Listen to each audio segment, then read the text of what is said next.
Bienvenidas a Auténticas, un podcast de educación, desde la mirada de nuestra experiencia, después de una apasionante vida docente.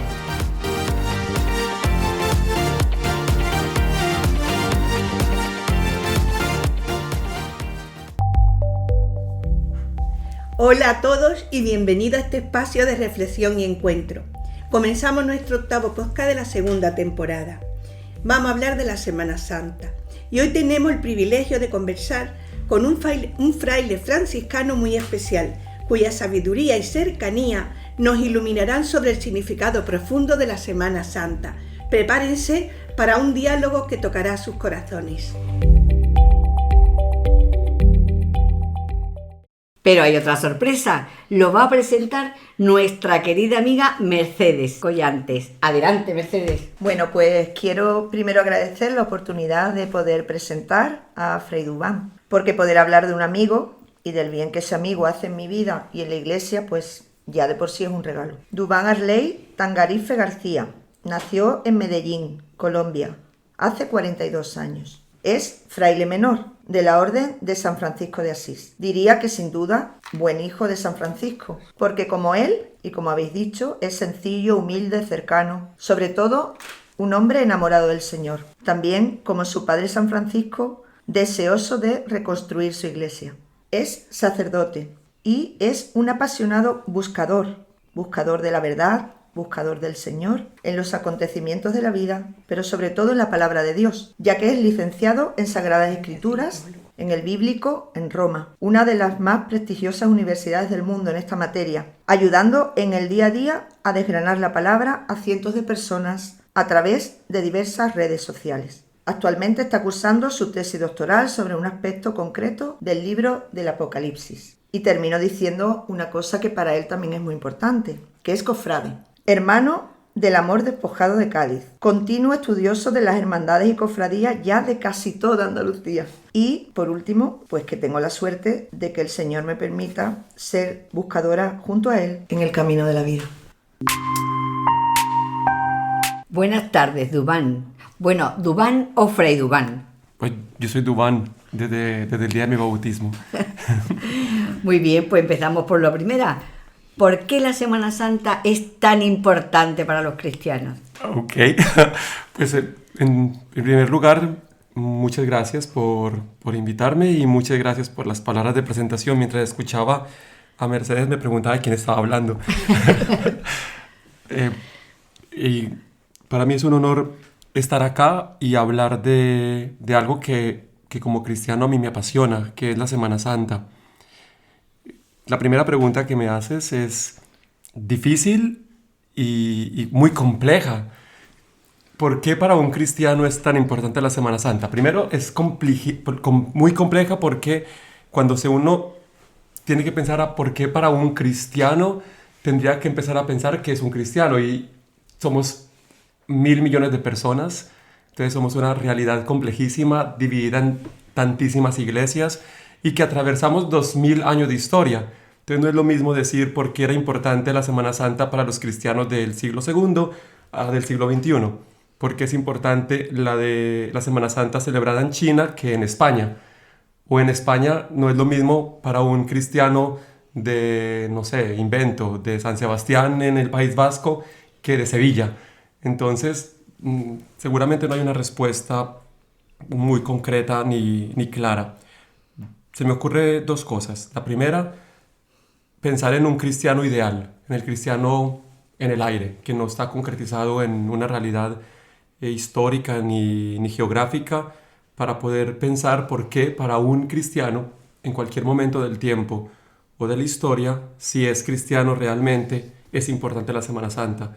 Y es porque en la Semana Santa se recuerda la muerte, resurrección de Cristo, y en ello no hay simplemente un acontecimiento ni mitológico ni una historia folclórica de un grupo humano, sino que hay un acontecimiento histórico que ha salvado el mundo. Los cristianos lo que somos es personas que creemos que a través de esa muerte tenemos esperanza, que el mundo no es el mismo antes ni después, porque si al Señor que murió en la cruz pues, Jesús murió en la cruz como uno más.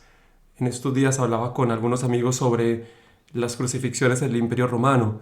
Uno se imaginaría que las crucifixiones del Viernes Santo, las 3 cruces, son como algo extraordinario en la vida de Israel.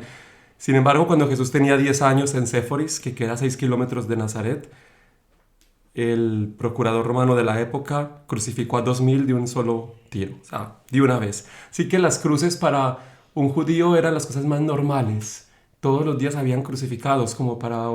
En mi época yo nací y crecí en la Colombia de Pablo Escobar, en la Medellín de Pablo Escobar, y para nosotros tiroteos era lo más normal del mundo. Ayer hubo uno en San Fernando y se hizo un gran escándalo. Se montó. ¿Verdad? Y para nosotros era lo más normal del mundo. ¿A dónde quiero llegar? A esto. A que la cruz de Jesús hubiera sido una cruz normal, una común y corriente, si en la mañana del domingo, después de su muerte, Él hubiera seguido en su tumba. Y no estaríamos celebrando. Pero por el hecho de que Él salió de su tumba, entonces el mundo entero cambió el sentido. Y se cambia porque entonces la muerte no tiene la última palabra, porque las garras de la muerte no pudieron atrapar a Jesús, y porque a partir de Él, la muerte, que es, según la sabiduría popular, para lo único que no hay solución, ya tiene solución. Y eso cambia por completo nuestra historia. Por eso la Semana Santa es importante, no solamente para un único grupo de personas que creen en Cristo, para toda la humanidad entera. Eso como en el ideal. Ahora, cuando uno piensa ya en un cristiano concreto, las respuestas son 1.000.000. Pienso en Cádiz. ¿Por qué para los gaditanos es importante la Semana Santa? Bueno, porque hace parte de una historia en la que la Semana Santa teje el año entero. Creo que de eso vosotras podéis ser mucho más. Bueno, podríamos responder también nosotros alguna que otra idea. Para muchos es folclore, para otros es tradición y para otros sí que viven la Semana Santa como una conversión personal, trabajándose personalmente, eso sí también. O sea, que es verdad que nos vamos a encontrar con todo tipo de personas. Y hay quien vive la Semana Santa como algo que realmente afecta su vida personal y otros tal vez no.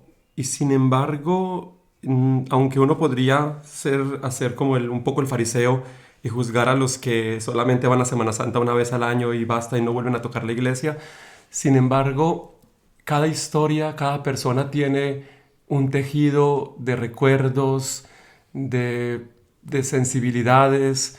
El nazareno que le recuerda a la abuela, la Virgen X que recuerda cuando su padre lo llevaba a ver las procesiones y lo ponían del hombro. Entonces la vida entera está tejida alrededor de recuerdos. Y yo los tengo, y del olor sí, es verdad. Del olor del incienso que Sí. se mezcla con la sal del mar ya cercano, sí. y que se va haciendo pregón y que se va haciendo marcha procesional. Entonces cada persona, si tuviéramos a todos los andaluces juntos para que cada uno contara su historia de Semana Santa, quitando a los escépticos y a los que en su amargura siempre van a atacar todo, cada uno podrá contar algo significativo de la Semana Santa. Habrá quien más o menos en lenguaje cristiano, pero una historia de salvación se ha tejido en casi todas las vidas. Sí que es verdad.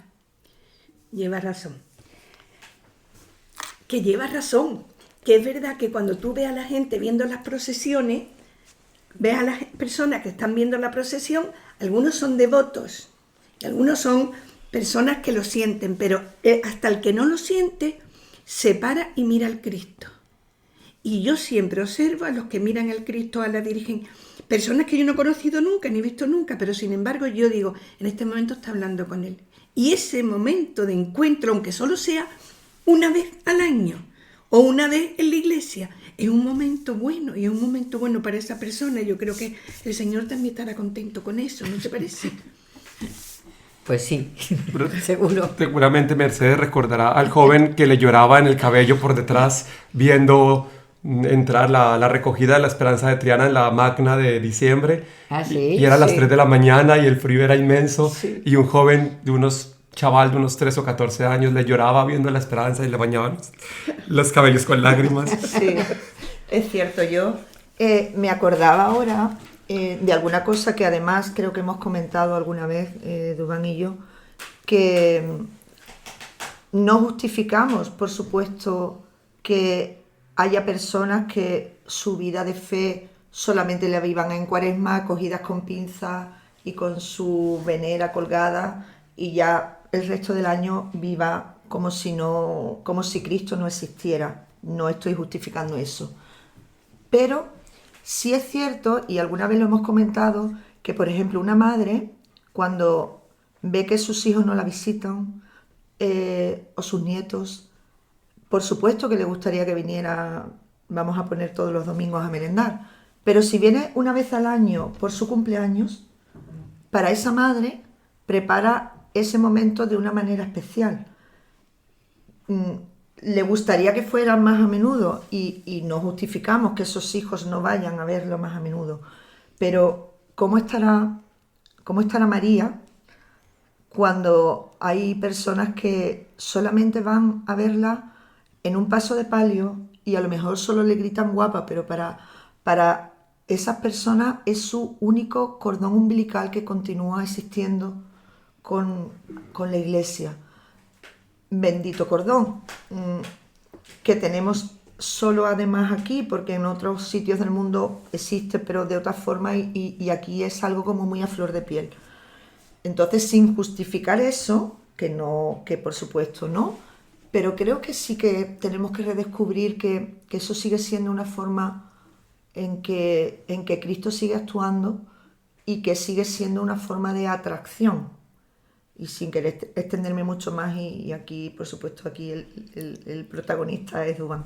Pero este año a mí me pasó una cosa muy, muy bonita, aparte de lo que contó, como curiosidad del chaval de la Esperanza de Triana.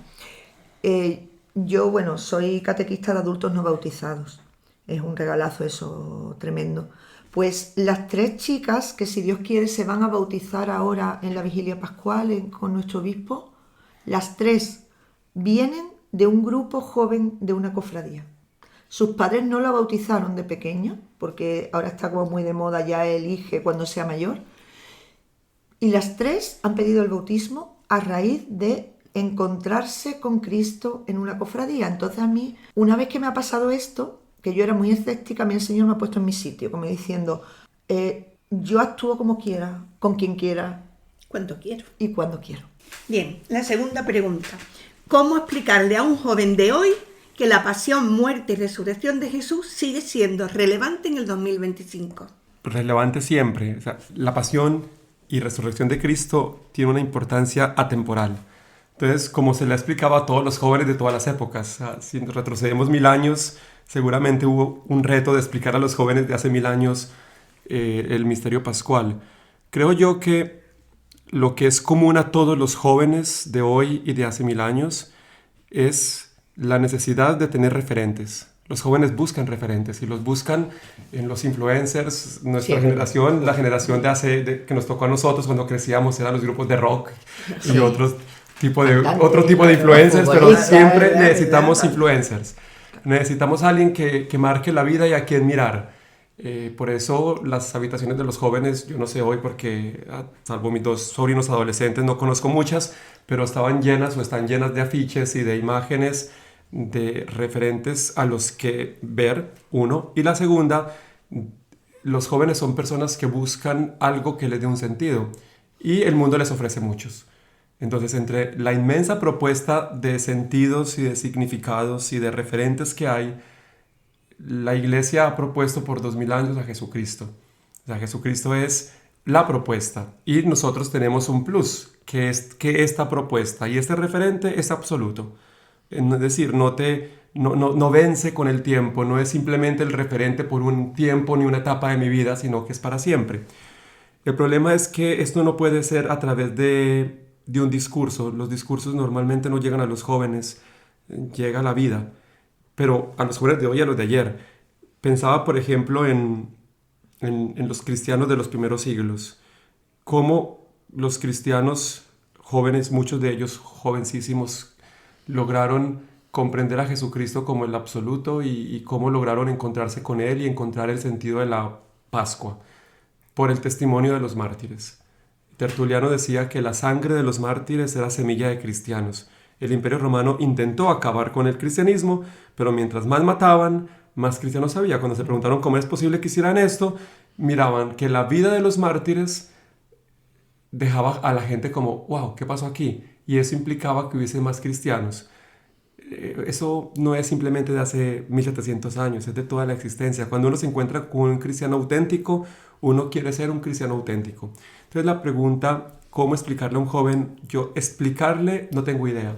Supongo que habrá libros de catecismo de gente muy capacitada que han escrito muy bonito todo, pero yo no creo que eso convenza mucho, porque lo que convence es la vida.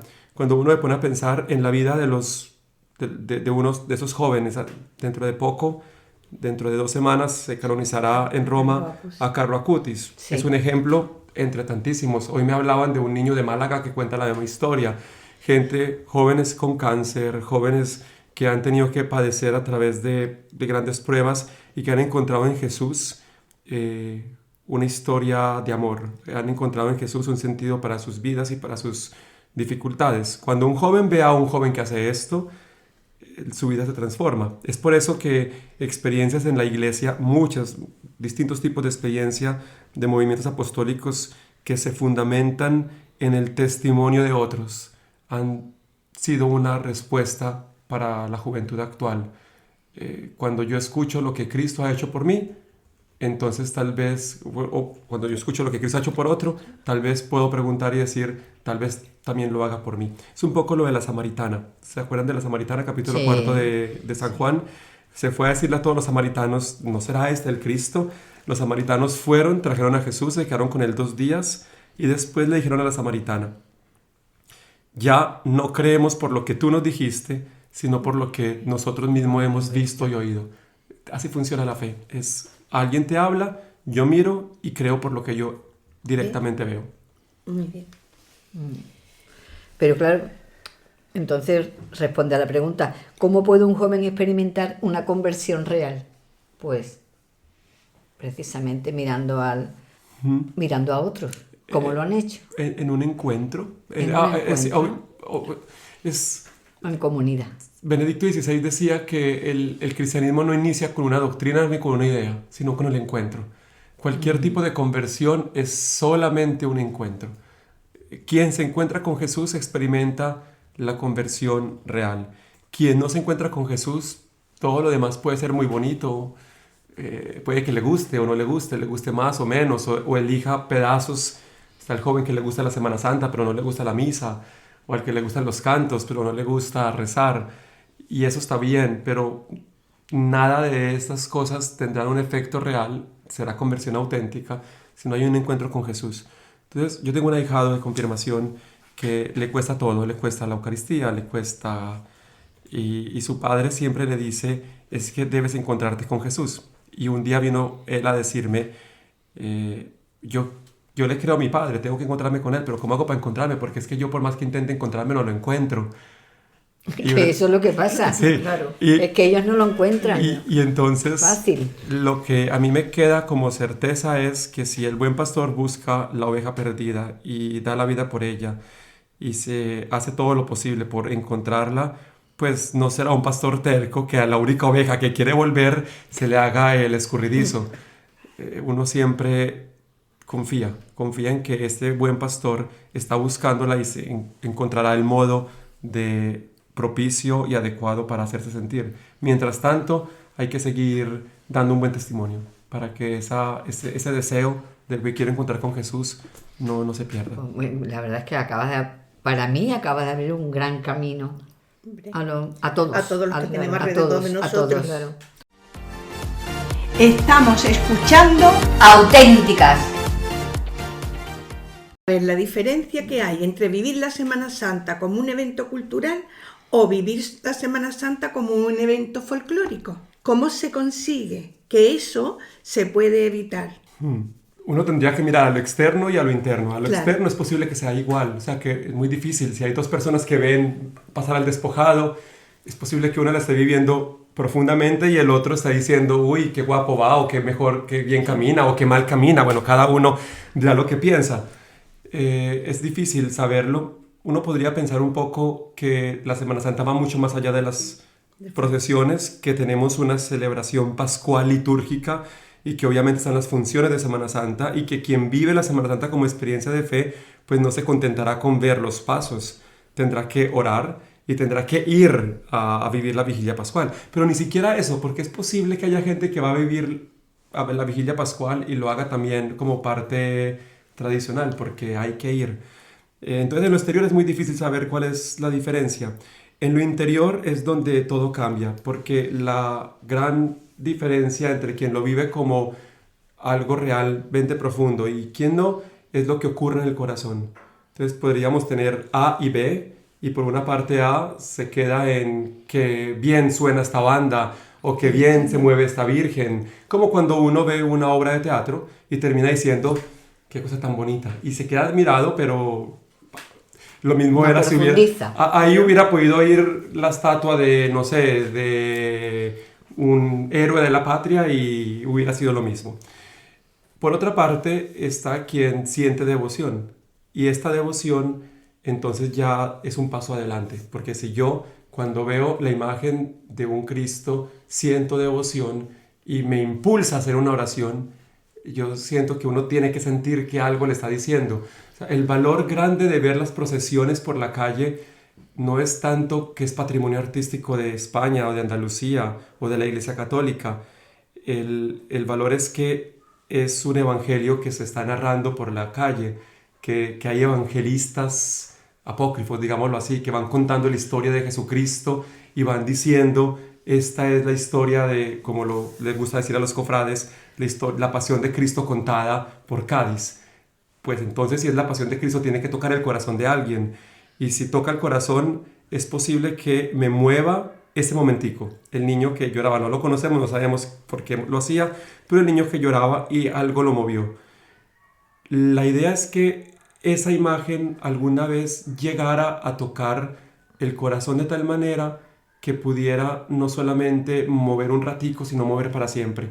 Teresa de Jesús, en su vida, cuando la cuenta, dice que un día entró a la capilla y se encontró un señor atado a la columna que alguien había dejado ahí y que se quedó tan impresionada de ver a este señor atado en la columna y ver lo que sufrió por él, que dijo, Señor, basta ya, no puedo pecar más. Alguna vez una mujer de Colombia que estaba pasando un momento particular, difícil, me intentó escribir y yo no le respondí, pero en mi perfil de Facebook yo tenía como foto de perfil la imagen del despojado. Ella estaba en ese momento asistiendo a su tía que estaba muriendo y de un momento a otro me escribió tiempo después que en ese momento en el que yo no le respondí, pues hubo un gran silencio, pero vio en los ojos del Señor del Amor que la miraban. En ese momento ella sintió una respuesta y la respuesta era, yo estoy aquí contigo en el momento en el que está muriendo tu tía. Pero ella me decía una cosa muy parecida a la de Santa Teresa, a su manera, a su estilo. Me decía que entonces, cada vez que tenía la tentación de volver a caer en su pecado, se acordaba de esa mirada y ya no quería hacerlo. Y yo decía, wow, si una mirada es capaz de hacer eso, de una imagen que es talla de madera, ¿cómo no lo va a hacer la mirada del Señor directamente? Entonces yo creo que eso podría ser la diferencia. Ahora, ¿cómo propiciar que esto ocurra? Nosotros tenemos dos grupos de personas. El grupo de personas que tenemos cercanas, las que escuchan nuestras homilías, que pueden escuchar una catequesis, una clase de religión. A ellos podemos hablarles de esto y tenemos todavía la capacidad de decir una palabra que ojalá motive a algo más.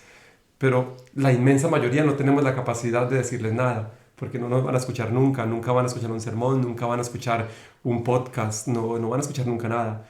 Entonces la única palabra que tenemos es seguir haciéndolo todo bien, que hoy o en la Semana Santa del 2050, no sabemos, el Señor toque su corazón. Creo que las cofradías tienen una misión importante y que a veces se pierde, porque si una persona que nunca se ha encontrado con Jesús, que esto no le importa, que el único encuentro que tiene con un Cristo es porque era la cofradía de su abuela, entra un día cualquiera a una iglesia y porque hay un besamanos y se encuentra con un montón de gente de corbata, medallas, que mira como si el Cristo fuera su propiedad privada y lo mira feo y simplemente es como hagan orden y todo esto, Los hay. pues uno no va a quedar con ganas y eso no le va a decir nada.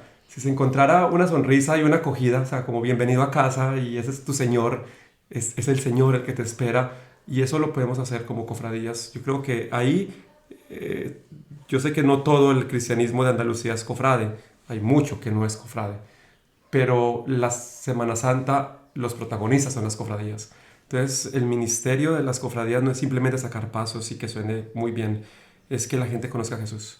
Y para eso hay que ir mucho más allá de que la Virgen tenga ¿cómo se dice? Una Lo de las valía, un flores. manto. Un entorno floral, ¿un qué? exorno. Exorno floral, gracias. Un exorno floral hermosísimo. Es que también haya evangelio en el rostro y en las acciones de las personas. Oye, qué bonito lo que hablas, ¿eh? Porque Es verdad, no es sabría yo. precioso, ¿eh? Qué bonito, porque es que como que te llega, ¿no? En esa Te capacidad. llega. No, es porque como me gustan las cofradías y creo que tienen tienen una gran una misión gran y además me misión. gusta mucho mi cofradía, entonces. Sí. Entonces, Dubán, ¿qué significa realmente convertirse a Jesús? ¿Es un momento o es un proceso continuo? Esa es la primera palabra del Evangelio. La primera palabra es conviértanse. Lo dice Jesús, lo dice Marcos en el capítulo 1. Jesús vino a la región de Galilea y empezó a decir conviértanse. A ver, yo sé que eso no es una clase y que nadie está interesado en escuchar discursos gramaticales aburridos, pero es importante diferenciar. En español nosotros tenemos solamente un imperativo, haga esto. Y es el contexto el que me dice a mí si la acción es constante o es puntual. Si a mí me dicen cierra la puerta, es una acción puntual. Si mi mamá me dice cada vez que vas a salir cierra la puerta, entonces ya sé que lo debo hacer siempre. Son como las dos connotaciones gramaticales de los imperativos. En griego eso no es necesario el contexto porque la conjugación del verbo me permite a mí saber de qué está hablando. Cuando Jesús dice metanoiete, es un imperativo presente que transmite la idea de lo continuo, de lo que se hace siempre. Sin embargo, cuando Pablo dice reconcíliense con Dios, utiliza un aoristo para decir háganlo ahora. Y uno dice, ¿cuál de las dos? Y creo que las dos se tienen que complementar. O sea, hay un momento de reconciliarse con el Señor. Hay un momento que marca la vida, que dice, hay un antes y un después. Sin embargo, ese momento no es el momento total y único. A mí me encanta Santa Teresa, porque Santa Teresa cuando habla se queja mucho de los testimonios de gente que era pecadora, como San Agustín, eran pecadores, se encuentran con el Señor y ya son inmaculados y santos. Y Santa Teresa dice, eso a mí no me ha pasado, porque Se le ha olvidado. yo me he encontrado con el Señor y después seguí pecando. Y a mí me encanta Santa Teresa porque yo siento lo mismo. O sea, cuando yo escucho los testimonios, y los testimonios son, yo era esto y era lo otro, hice este pecado, pero un día vi a Cristo Jesús y mi vida cambió y ahora yo vivo para alabarlo y para glorificarlo. Uno dice, ¿cómo hará? Porque la realidad es que uno todos los días está pecando y todos los días siente que se aleja y todos los días siente que el Señor lo jala de alguna cadena y le dice, usted no se puede ir. Entonces la vida se constituye en un constante volver a Dios. A eso es lo que Francisco de Asís llamaba hacer penitencia. Hacer penitencia no es golpearse mucho y hacer muchos ayunos. La penitencia es un constante volver. No importa cuántas veces yo caiga, la conciencia de que esa caída no es mi naturaleza y que no puedo acostumbrarme ni justificarla, sino que tengo que levantarme siempre y seguir andando. Entonces, las dos cosas creo que van ahí juntas. Muy bien. Dios mío, lo que estamos aprendiendo. Si alguien siente que su fe está fría o que la iglesia está desconectada de su vida, ¿qué le dirías? Wow, eso es muy difícil. Porque uno puede tener una fe fría y no porque la iglesia esté desconectada, sino simplemente porque en momentos de mi vida se me enfrió la fe. Sí, porque si es por causa de la iglesia, habría que empezar a pensar qué es lo que, por qué siente que la iglesia está desconectada y que entiende por iglesia. El curita de su parroquia, la iglesia entera, el papa de turno, la iglesia con su historia, muy difícil. Pero pensando en la fe fría, yo creo que si alguien viene a decirme a mí diciendo que me he enfriado en la fe, hay tres cosas que servirán siempre, sin importar las circunstancias. El primero es aceptar el desierto. aceptar el desierto, es necesario. O sea, nuestra vida espiritual no es siempre como una especie de euforia constante. Por el camino de la fe hay siempre momentos en los que llueve, sobre el jardín de nuestra vida espiritual llueve, el Señor hace llover y todo lo demás. Hay momentos en los que hay sequía y yo creo que hay que aprender a vivir cada una de las cosas. Hay que aprender cómo a tener la capacidad de vivir también la sequía. Pero si tenemos una sequía que no soportamos y hay que cavar un pozo, hay un señor muy problemático, muy polémico, de Perú, un teólogo famoso dominico, se llama Gustavo Gutiérrez. Por más polémica que haya creado en la iglesia con su teología, tiene una expresión que a mí siempre me gustó mucho y yo siempre intenté decir, ¿eso qué quiere decir? Decía, beber del pozo propio. O sea, yo tengo que tener un pozo, una fuente de espiritualidad. Entonces, cuando yo fui a ver qué era lo que Gutiérrez quería decir con el propio pozo, se refería al momento del encuentro con el Señor en el que hay una fuente de espiritualidad de la que beber. Un poco lo que el Apocalipsis dice de volver al amor primero. Cuando yo he perdido el sentido o cuando un noviazgo está fallando, siempre se recomienda volver al inicio, volver a las mismas prácticas del noviazgo, porque tal vez allí se recuerde el motivo por el que uno se enamoró. Beber del pozo propio significa tener un lugar al que volver, un pozo del que beber y decir, esta es la razón por la que yo soy cristiano y es aquí donde encuentro mi alegría, mi fuerza espiritual. Normalmente está marcado por cosas muy puntuales, prácticas, canciones, lecturas, lugares, personas, voces. O sea, para mí solamente basta escuchar la voz del presbítero que marcó toda mi existencia para yo recordar todo lo que implica mi historia de salvación. Solamente escuchar su timbre de voz es suficiente. Entonces cada uno tiene un pozo al que volver. Y finalmente esto de salir de sí mismo. Si yo me centro demasiado en mí y empiezo a pensar solamente en mí y en mi sequía y en que soy mal y en que Dios no me gusta, Dios no me llena, el cura no me gusta, la iglesia, pues seguramente voy simplemente a ver lo que me falta. Cuando uno deja de pensar en uno mismo y empieza a servir a los demás, cuando uno sale de sí, es la mejor manera de volver a recuperarse. O sea, es perdiéndome como me encuentro, es amando como me siento amado. Estamos escuchando Auténticas. Dubán, ¿cómo puede un joven de los de ahora acercarse a Dios si siente que ha fallado muchas veces o que él no es lo suficiente bueno como para acercarse o para que Dios lo escuche? Yo creo que si un joven siente que no es lo suficientemente bueno, eso no es gratuito. Eso, el sentir que el Señor es demasiado bueno y que yo soy malo, es fruto de dos cosas. Primero, de muchas voces que le han quitado su autoestima y le han dicho tú no vales para nada, tú eres una porquería. Y segundo, de una voz muchas veces nuestra, tristemente hay que decirlo, que es nuestra. Diálogo interno, No, nuestra de iglesia, que que decimos que Jesús es como una especie de capataz de la moral. O sea, como que es tan bueno y tan puro y tan santo que es inalcanzable.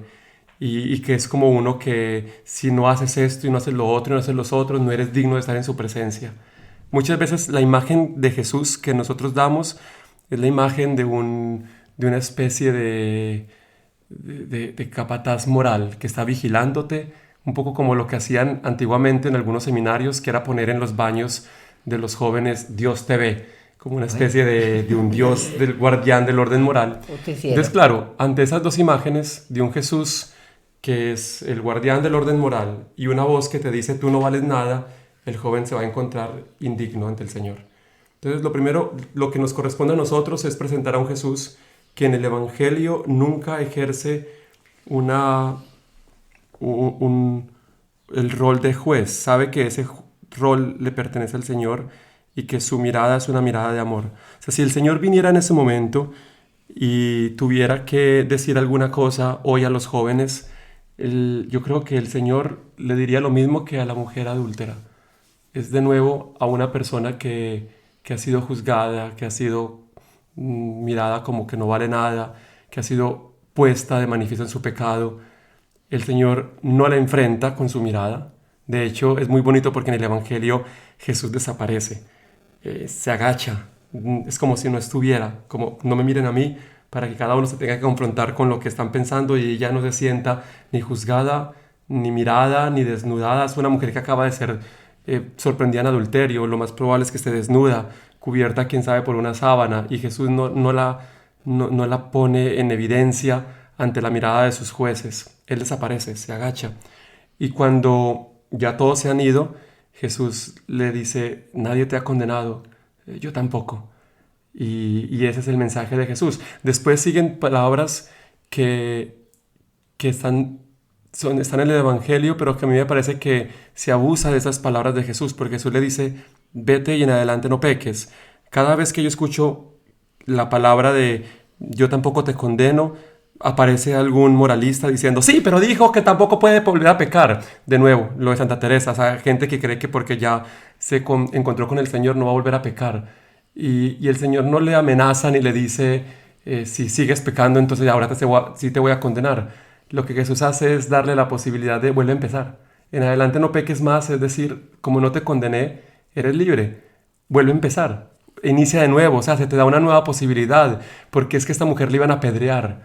A esta mujer estaba en camino a la muerte y el Señor no la condenó y le dice: tienes la posibilidad de rehacer tu vida, hazlo. Es esa capacidad que el Señor nos da en la libertad de volver a empezar sin su condena, creo que es la que los jóvenes deben escuchar hoy. Y obviamente, si un joven se me acerca y me dice: es que yo no me siento digno del Señor, en estos días con Mercedes leíamos el comentario de un sacerdote del que ella es fan, en el que la oración era: no, Señor, no mires mi pecado, mira cómo me ha dejado el pecado. Es decir, que el centro de la relación con el Señor no es ni lo que hice, ni nada de lo que pasó, sino mira la condición en la que estoy. Sentirse mirado con amor por el Señor a pesar de cómo estoy, creo que esa experiencia levanta. Un joven que no se siente digno del Señor es un joven que no ha mirado al Señor, porque el Señor jamás va a hacer sentir a alguien poco digno de Él. Yo me emocioné. Sí, entre ganas de llorar. Es que es así. Bueno, es que lo que dice es tan profundo y a la vez tan fácil de entender. Tan fácil de entender y tan fácil de llevar a cabo si uno se lo propone. Porque como siempre nos va a perdonar, siempre. Entonces, mañana volvemos a empezar, y mañana volvemos a empezar, y mañana volvemos a empezar. Decía que eso es... San José María, has nombrado antes que también lo decía San Francisco, no lo sabía, que es que la vida del cristiano es comenzar y recomenzar. Y eso, cuando yo también, como los jóvenes, aunque no lo sea, me siento indigna algunas veces, que eso al final es una tentación del otro, ¿sabes? Que quiere que nos separemos y ¿cómo vas a ser tú digna? Tú, ¿sabes? Tú te has mirado, tú recuerdas lo que has hecho. Está perdonado, está perdonado. Sí, pero sí, bueno, entiendo. Ya sabemos que la mente es muy rápida. La mente es rápida y claramente el demonio existe, o sea, aunque se hable poco de eso, entonces su misión es recordarnos eso. A mí me encanta la idea me gusta, o me ayuda, más que me encanta, me ayuda la idea de comenzar y recomenzar. ¿Cómo crees que Jesús evangelizaría hoy con las redes sociales y el mundo digital? Eso mismo me preguntaba Mercedes. Dice que se ha preguntado muchas veces. Yo creo que, a ver, tal vez aquí yo me empiezo a caminar en aguas de las que no soy experto y alguien podrá decir eso no es cierto. Pero la impresión que a mí me ha creado todo este mundo digital es que ha desdoblado la personalidad de la gente. O sea, un joven que en la vida real es timidísimo, en TikTok baila y habla. Alguien que no habla nada en absoluto en la vida real, chatea todo el día con alguien. Y pareciera que yo soy uno en mis relaciones físicas y soy otro en mi mundo virtual. Hasta el punto que existen dos Duanes. El Duan que la gente ve y toca y abraza, y el Duan que la gente lee en Facebook y que la gente sigue. Eso en todo, en lo privado, es por eso que una persona que no sea capaz de decir cosas fáciles en la vida real, es capaz de soltar guarrerías o de decir cosas incluso íntimas en el texting o en el sexting, en todo ese tipo de cosas que los jóvenes, en el mundo digital que ocurre hoy. Ese desdoblamiento de la personalidad digital en Jesús es imposible, porque es tan clara su personalidad, tan concreto lo que Él es, y tan transparente en su existencia, que si imagináramos un universo en el que Jesús, bendito Dios que con esa imaginación no puede decir cualquier cosa que se le ocurra en la cabeza. Si Jesús tuviera Facebook, si Jesús tuviera un alter ego digital, un alter ego virtual, sería idéntico al que es en la vida real. No tendría una doble personalidad. Entonces no sería muy difícil saber cómo serían las redes de Jesús, porque son iguales a las redes, a la forma como lo hizo en su momento físico. O sea, uno se imagina, si tuviera que soñar, un Facebook lleno de prostitutas, de niños travesti, yo no sé, de un montón de cosas que hoy el mundo, de gente doblada, de gente rota, sería la gente que llenaría. Algún fariseo que lo sigue y después lo critica, algún otro fariseo que es buen amigo, tendría algún cardenal o algún obispo que después lo está mirando, pero sería exactamente lo mismo que los evangelios dicen. Y entonces no es, porque yo creo que es muy difícil, y yo mismo repienso todo porque es muy, muy fácil irse para un extremo u otro. Esto de las relaciones de Jesús con la gente pecadora no puede ser ni pensado ni en un extremo ni en el otro, me refiero. Un extremo es el Jesús que dice, yo traigo a pecadores, pero tienen que cambiar ya y volverse buenos. Uno no se imagina a Jesús diciéndole eso a todos los amigos de Mateo. Jesús come con la gente de Mateo y no le dice, si no se convierten todos, no como con vosotros. Jesús come con ellos y por eso escandaliza a los sin exigirles nada. Pero el otro extremo es creer que entonces Jesús no se interesa de la transformación personal de las personas. Y creo que ese tampoco es el extremo al que hay que llegar. Lo que Jesús es una persona capaz de influenciar tanto la vida de las personas con las que se relaciona. En su vida es tan poderosa, su personalidad es tan grande que hace que el otro quiera ser distinto. Entonces ya no le exige que cambie para poder amar, que es el gran problema de la catequesis. Si tú no cambias, Cristo no te ama. No. Y Cristo te ama aunque no cambies, pero es tan fuerte la personalidad de Jesús que quieres cambiar. Entonces en ese sentido Jesús sería un gran influencer, porque Jesús, con un montón de gente rota en sus redes sociales, ni los juzgaría para decir que cambien, ni les diría que bueno que son así, sigan. Los amaría tal cual son, y esa fuerza de su personalidad y esa presencia de Dios sería suficiente influencia para que ellos quisieran ser mejores.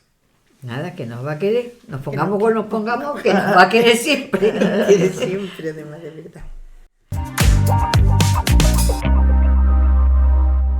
Bueno, pues aquí estoy, que me quedo así como en blanco, ¿no? Porque son tantas cosas las que acabas de decir, todas tan sencillas y a la vez tan profundas, y que a uno le entran ganas de decir, bueno, tengo el camino mucho más claro y veo mucha luz y por aquí voy a andar. Así que te agradecemos de corazón, Dubán, que hayas estado con nosotros, que nos haya iluminado, que nos haya abierto el camino, la mente, las palabras, las ideas, y que nos hayas marcado. Muchísimas gracias. Gracias a vosotras. En últimas, lo que hemos compartido ni siquiera es mío, es el resultado de tantos diálogos en el camino con amigos y compañeros de búsqueda. Entonces, el Señor es bueno con nosotros y nos permite compartir las mismas cosas que vamos pensando y soñando juntos. Pues así llegamos al final de este encuentro inspirador. Esperamos que esta conversación con nuestro querido fraile franciscano haya iluminado sus corazones y le haya permitido comprender la Semana Santa desde una perspectiva más profunda y cercana. Recordemos que la Semana Santa no es solo una tradición, sino una oportunidad para renovar nuestra fe, acercarnos a Jesús y vivir el Evangelio con pasión y entrega. Que la esperanza y el amor que emanan de estos días nos acompañen siempre y nos impulsen a ser mejores personas. Agradecemos de corazón a nuestro invitado por compartir su sabiduría y su calidez con nosotros. Que Dios los bendiga a todos y que tengan una Semana Santa llena de paz y reflexión. Hasta la próxima.